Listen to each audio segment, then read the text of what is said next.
헌법재판소는 어떤 법원에서 특정 범죄자에 대해 위치 추적 장치를 부착하는 법률이 헌법의 죄형 법정주의와 형벌 불소급에 위배되는지 판단해달라고 제청한 헌법재판에서 합헌 결정을 내렸대요.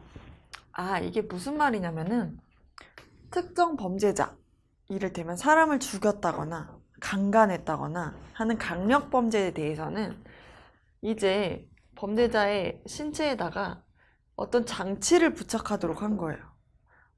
그래서 이 사람이 어디 가는지 경찰이 항상 확인할 수 있게 하는 법률을 만들었어요.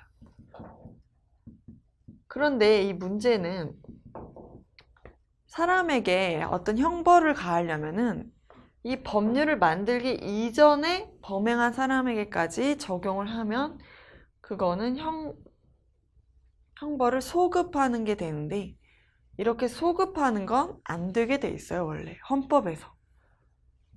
법률은 항상 만들고 난 그 이후의 사람들에게만 적용이 돼야 돼요. 사람에게 이렇게 불이익한 내용을 줄 때에는 이게 원칙인데, 그런데 합헌이라는 거는 이 법률 괜찮다는 거죠. 헌법에 합치돼. 괜찮아. 왜 합치된다고 봤냐면 이건 형벌이 아닌 보완 처분이다.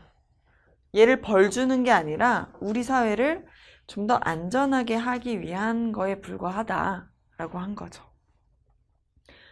그래서 보완 처분을 할 때에는 이 금지 원칙이 적용 안 된다. 얘를 감옥에 보내거나 더 벌금을 더 주거나 한 게 아니라 그냥 이건 안전장치를 좀 더 한 거다라고 한 거예요.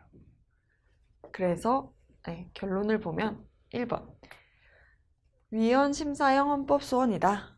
위헌심사형은 개인이 한 걸 위헌심사형이라고 한 거고, 여기서는 법원이 했죠. 법원이 하는 건 위헌법률 심판이라고 해요.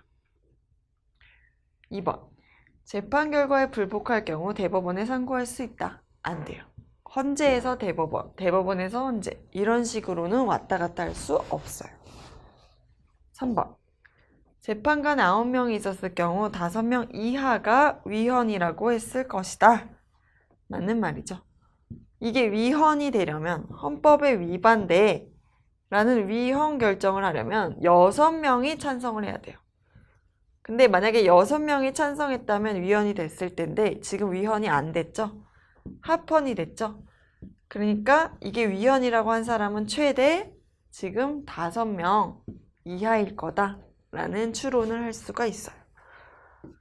그 다음 4번 헌재는 해당 법률이 기본권을 침해한 거라고 판단했다. 판단하지 않았죠. 침해라는 건 중요한 부분을 다 없애버렸다는 뜻이에요.